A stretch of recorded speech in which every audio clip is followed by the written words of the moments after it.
Hello everybody, welcome to another video here in the channel. Don't mind the change of attire, it's laundry day, and I have a lot of yapping to do.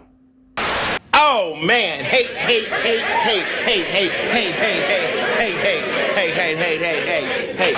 Today we're gonna be hating on Miss South Africa as a whole. Not Miss South Africa the winner, just Miss South Africa the beauty pageant organization. Why does it still exist? Somebody please help me understand in the comment section down there. You can explain to me the relevance of Miss South Africa in the modern era right now. We're in an age where we're talking about body positivity, we're talking about women empowerment and stop objectifying women, yet Miss South Africa as an organization is literally the antithesis.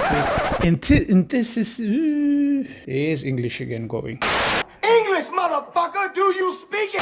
It's basically the opposite of what feminism is about and what it's supposed to be, looking at women not from an objective male viewpoint, but rather as equal human beings who have their own personality and stuff, instead of looking at women through the lens of beauty standards. Fun fact, did you guys know that the first beauty pageant was back in 1921 in America? And it was started by a man. Did you know that? Did you know that a group of men started this thing, funded it, so they can prance around 16-year-olds and young little 20-year-olds to show off their bodies? The first Miss World was also condemned by the Pope, the Catholic Pope himself. He called it a sin. I could just imagine how that conversation went. Maybe they invited him.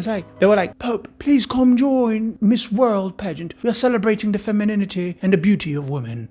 And he was like, are there going to be little boys? No, Pope. Pope, no little boys. Just women, naked women only. Naked women? Sin! This is a sin! Oh my gosh, this is a sin! How dare you have naked women walking around the stage? This is a preposterous. This is blasphemy. This is against God. It is a sin. You should have little boys. He did so because we could not control our temptations. Kind of like a priest in a room full of naked boys. The main thing I want to point out is, in Africa, why do we still have European-centric and European standards of beauty? It's always a tall, skinny woman with no ass, no hips, no tits. It's always a woman like that. It's always. If she does have tits, it's really small, little, tiny tits. Like, where's the voluptuous nature of African physique? If we're gonna objectify women, you might as well objectify them properly, okay? Show us some ass, show us some boobs, show us some hips, show us some thickness. I like my women like I like my oats, thick. Yeah, boy. Little tangent. People, listen here. There's a difference between thick and fat. There's a big difference. Do not bundle them together. Just because somebody is fat does not mean they are thick. No. Let's get that right. Guys, let's stop this. If you like your BBW fat women, cool, like them. If you like being fat, cool, good for you. I'm not gonna shame you for being fat. That's your choice. If you wanna die of heart disease and hypertension quite early, enjoy your life. Cool. Let's not mix thick with fat. I'm just saying. On the topic of objectification. On a more serious note, this does not help, because not only are you promoting objectification of women, because these women are not looked at because of their brains. This is not an intellectual contest. It's not sitting down discussing world politics or world economics or world issues where they really need to sit down and intellectually have a conversation with this panel of 16 contestants and who is the smarter one out of all. No, it's about how they look. The more Eurocentric they look, the more they like them, especially black women. I find it very interesting when you now put in your black African, pro-African lens. Why is it black women have to shave off their hair in order to be seen as bold and it's amazing, it's natural? Well, when you see white or colored or Indian winners or whatever mixed race person out there, they never shave off their head. I looked at the past winners, not one who is non-black has shaved their head winning the contest. I find it very interesting. Coincidence? I think not. Another thing that I've noticed is, over the above the objectification of women, it's perpetuating the gender stereotypes. I'm with feminists on this. Like, I'm siding with feminists. Like, I agree with them when they look at it and saying, this is outdated, this is archaic. Why are we still putting women on stages and dressing in a particular way to appease the male gaze? But no. This time, it's not the male gaze, it's female judges and former winners. Just because now women are the ones judging doesn't take away that it's a standard set on a patriarchal set. Oh my God, I said it. Brother, what's that? What's that, brother?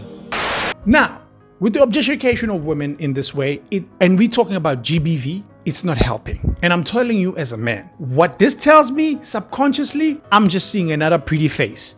That's it. It's all about how does she look? She's pretty, cool. Well, I went to Oxford, where I excelled in several subjects, but I ended up specialising in foreign languages.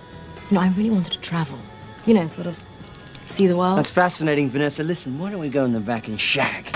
Who cares how many doctorates she has? Who cares how many masters she has? Who cares how accomplished academically or even business-wise she is? See, nobody cares.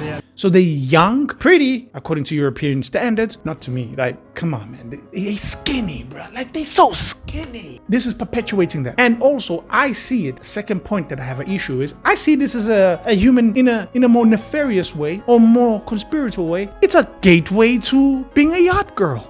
Yachting is one of the entertainment industry's biggest open secrets, with A-list stars, including models, actors, and influencers, being rumored to have been involved in yachting at some point during their careers. If you're unfamiliar with the term, yachting is used to describe the practice of being paid to spend time, often on a yacht, with extremely wealthy clients. Over the years, it has become a popular way for women to raise their profile while making some money. However, under the surface, it has a dark history of coercion, sexual exploitation, and human trafficking.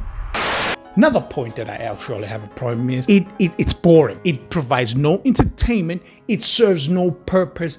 It's boring. It's boring. It's boring. Fashion shows are even more interesting because they're actually showing the garment. Hey, I get it though. I get it. You're showing off the clothing, the design. This is just showing off the women, not the dresses. Even the dresses are lame. The swimsuit section, what was that? How do you call that a swimsuit? And they're all wearing more or less the same pattern and same, like, it's boring. Boring. It does not help the community. If you look at all the past winners, all of them are either business people, in modeling, went back to school, in a career somewhere, or have an NPO, a non-profit organization. That non-profit organization, what does it do for the community? Jack shit. It does jack shit for the community. Okay? It does nothing, right? It's always some grand belief of, oh my God, we're helping the community. We're buying them shoes. The school kids, we're helping them. Like, no, that are there for funneling, taxation, or money laundering. Like, it is, NPOs are dodgy. I'm not saying there aren't NPOs that are doing good and they're trying to do good, but all I'm saying is if a beauty queen gets an NPO and funding just because she was pretty, I find it very suspicious. How high-income earners can donate to charity to avoid paying taxes. Everyone already knows that you get a tax deduction for donating money to charities. In short, if you itemize, you get a dollar for dollar deduction for the amount you contributed to a charity of your choice. Did you ever think when you started a rescue or any other charity that you might get involved in money laundering? You probably didn't, and you may be doing it right now and not even know that you're doing it. I just want to hate on Miss South Africa as an organization. No hate on actual Miss South African contestants themselves. Hey girls, hustle, get that money, get that clout, make it work for yourself. Booyah. And I'm just saying, Miss South Africa does not help the narrative. Miss South Africa perpetuates on the negative of it. And in fact, besides Basetsa Nakuma, how many other Miss South Africans can you say are prominent in South Africa and really contributed to South Africa? I can't name one.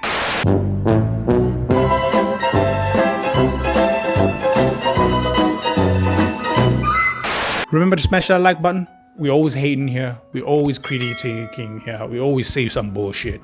So if you like the nonsense, hit like, hit subscribe, leave a comment. Say you like me. Say I look pretty, you know? Like, come on. Say I look pretty.